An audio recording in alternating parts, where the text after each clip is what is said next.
Yeay!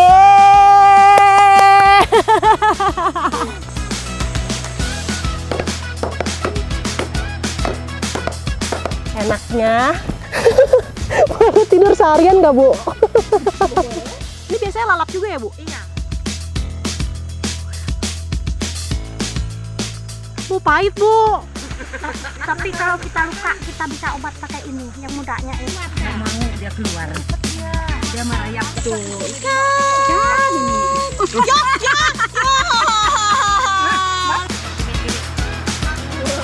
Tapi dingin loh, enak loh. Dingin ya? Dingin di muka tuh langsung dingin, enak.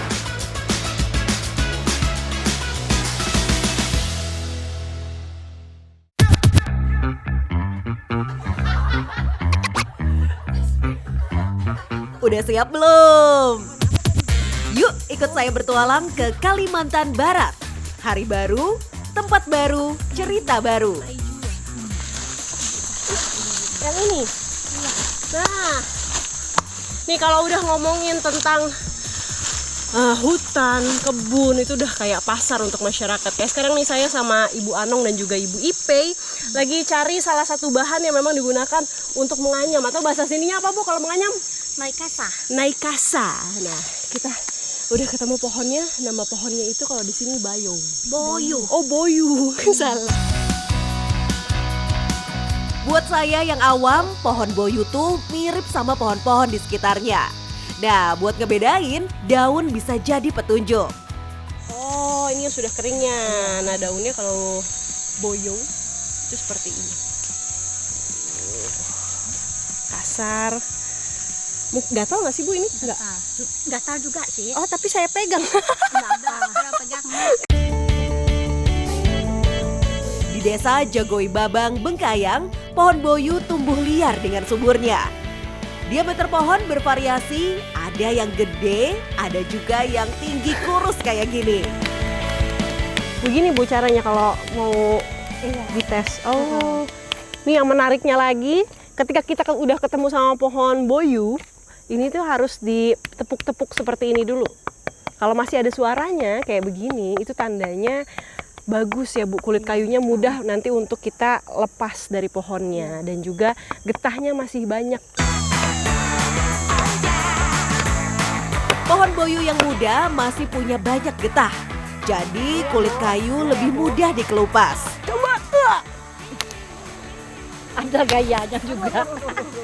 Lepas dari pohonnya, dia nggak mau jatuh ke sana. Kita tarik aja, Bu. Agak di luar ekspektasi sih. Saya pikir pohonnya bakal roboh sendiri karena berat. Tapi ini ternyata nggak begitu berat ya, Bu, pohonnya. Iya. Oh, ini saya pikir. Oh, tapi kalau yang besar berat. Ini saya coba untuk gotong pohonnya, ternyata masih kuat. Dia nggak terlalu berat ya, Bu, ya, karena mungkin itu tadi kandungan getahnya yang masih banyak. Jadi kemungkinan di dalamnya itu agak sedikit kopong ya, Bu, atau kosong. Jadi mau kita coba belah di sebelah sini berarti, Bu. Yap, kayu pohon boyu tergolong ringan. Apalagi dengan batang seperti ini. Lagi-lagi ada tekniknya untuk potong, karena yang mau kita ambil kulit kayunya, jadi harus hati-hati banget. Jangan sampai kulit kayunya itu pecah, dan caranya bukan tebang begini, tapi begini ya, Bu. Untuk pohon batangnya itu begini, dari bawah ke atas, seperti ini ya.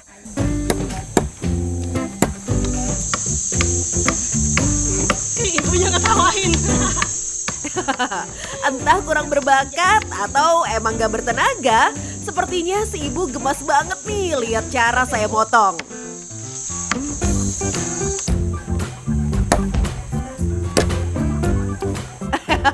Sabar ya, Bu. Nah, saya berhasil. Kalau udah terpotong, tinggal diseset kulit dari batangnya. Ini apa nih, Bu? Sina. Sina. Ya. Sina, alat bantu lainnya selain parang, kalau di sini namanya sina. Nah, ini bentuknya seperti pisau. Begini, fungsinya untuk membelah kulit kayunya supaya yang bagian dalamnya itu nggak rusak gitu ya, Bu, ya. Makanya harusnya pakai pisau yang kecil seperti ini. Kalau pakai parang nanti bisa patah. Jadi bagusnya pakai ini. Makasih ya, Bu.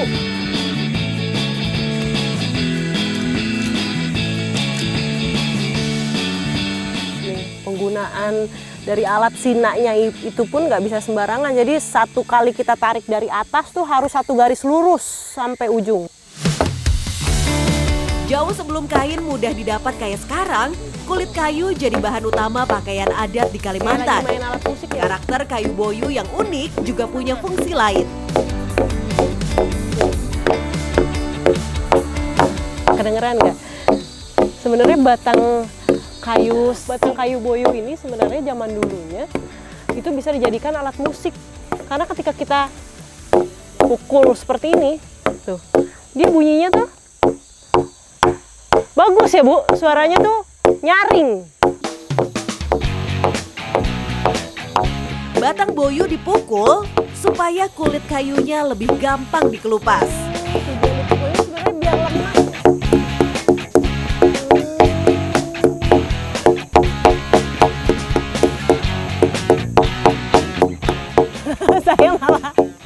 saya malah suka dengar suara pukul-pukulnya. Coba lagi, Bu. Rahasianya ada di bagian ujung batang. Setelah terbuka sedikit celah, selipin seutas tali.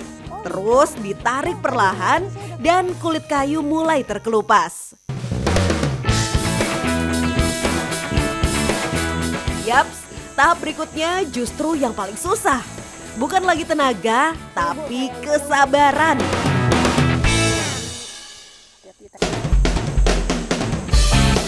Gak boleh buru-buru, karena sekali robek, sia-sia semua tahap dari awal. Oh, ini saya udah mulai ngerti nih caranya nih. Lumayan ya. Ini bagian tersusah menurut saya untuk memisahkan kulit luar dan juga bagian dalamnya. Karena pertama ada tekniknya, harus hati-hati juga. Dan kita harus sambil dudukin begini nih bagian kulit luarnya. Terus bagian dalamnya kita tarik ke depan dan itu nggak boleh sampai putus ya, Bu ya.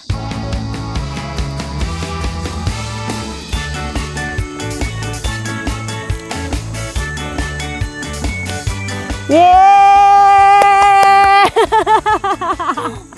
Akhirnya saya bisa bantuin ibu-ibu untuk pengelupasin kulitnya ini. Kita ambil di bagian dalamnya yang lapisan kedua. Ini lumayan panjang ya, Bu, dan ini emang nggak dipotong.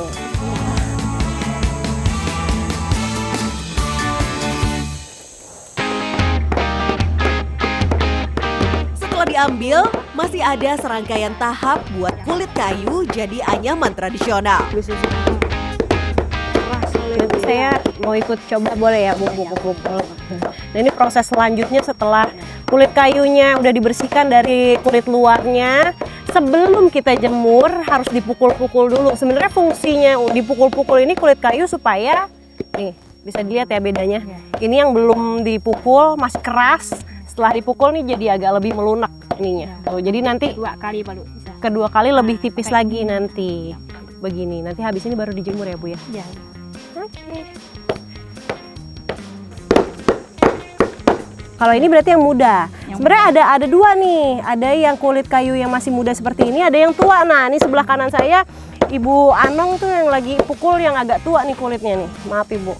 Nah, seperti ini. Sebenarnya teknik pukulnya hampir mirip, hanya bedanya kalau yang tua ini agak lebih susah. Jadi sekalinya pukul tuh harus keras ya, Bu ya. Nah, saya mau coba yang muda dulu nih. Mana, Bu? Ayo, Bu. Ajarin saya, Bu. Semakin lama dipukul, tekstur kulit kayu mulai berubah. Dari yang kaku, jadi lebih lentur. Berarti dipukulnya itu sebenarnya berkali-kali sampai bener-bener kulit kayunya ini nggak terlalu tipis tapi nggak terlalu tebal juga. Dan di sini nih alatnya kalau dipakai untuk pemukul bisa dilihat bedanya yang depan sama belakang. Nah, ini penggunaannya juga beda. Kalau yang di depan ini penggunaannya untuk yang pertama kali ya, Bu ya. Kalau yang ini untuk yang nantinya kedua kali kalau kulit kayunya ini sudah mulai menipis. Biar nggak robek ya, Bu ya, kalau yang ini ya. Lebih halus soalnya. Ini begini udah, Bu? Belum, Bu? Oh, salah. Harus lurus ya? Nah, tuh. Teknik baru lagi nih. Nih cara megangnya tuh seperti ini, harus lurus, nggak boleh miring begini, harus begini ya Bu. Kalau miring kenapa? Kalau potong nanti dia putus. Oh. Kalau gini nggak putus. Setiap hentakan harus mengikuti satu garis lurus, biar hasilnya tetap rata dan seratnya terbuka sempurna. Lembut, udah cukup lemas. Ini mau kita jemur ya Bu? Iya, iya. Di mana kita jemur ya Bu? Situ aja? Ya dipanasin. Di panas. Kita cari panas. Setelah seratnya mulai lentur, kulit kayu harus dijemur di bawah terik matahari. Nah, ini biasanya kulit kayu yang sudah lembut seperti ini kita jemur. Dijemurnya pun sebenarnya kalau lagi panas terik seperti ini tidak terlalu lama. Kata Ibu setengah hari juga sudah cukup ya Bu? Iya, iya. Sampai benar-benar getahnya ini kering, baru kita bisa olah lagi, kita angkat. Kalau udah kering dijemur, kulit kayu boyu akhirnya sampai ke babak final. Yap, disulap jadi bidai atau kasa. Oh, sejenis tikar tradisional khas Jagoi Babang. Dari hasil alam kulit kayu dan rotan yang dianyam pakai keterampilan tangan. Nih ada yang unik lagi nih. Alatnya nih kalau di sini namanya sosan. Sosan. Sosan. O-nya harus panjang. Sosan. Nah, ini namanya sosan. Fungsinya ketika dianyam antara kulit kayu dan juga rotan, ini tuh fungsinya untuk merapatkan lagi. Jadi bisa masuk ke sela-selanya seperti ini. Terus nanti bisa didorong ya Bu kulit kayunya. Buat saya, bikin satu lembar kasa mungkin cuma angan-angan. Tapi buat ibu-ibu di sini, menganyam satu lembar kasa bisa selesai hanya dalam satu hari. Ini depannya apa belakangnya Bu? Nah ini yang sudah jadinya kasa seperti ini, hanya beda ukuran. Kalau yang tadi kita bikin itu ukuran 24 ya Bu. Kalau ini 36 lebih besar. Saya boleh coba tiduran nggak Bu? Coba saya mau rebahan Bu. Di sini boleh ya Bu? Aduh, aduh, enaknya. Boleh tidur seharian nggak Bu? Boleh. Bu, pahit Bu.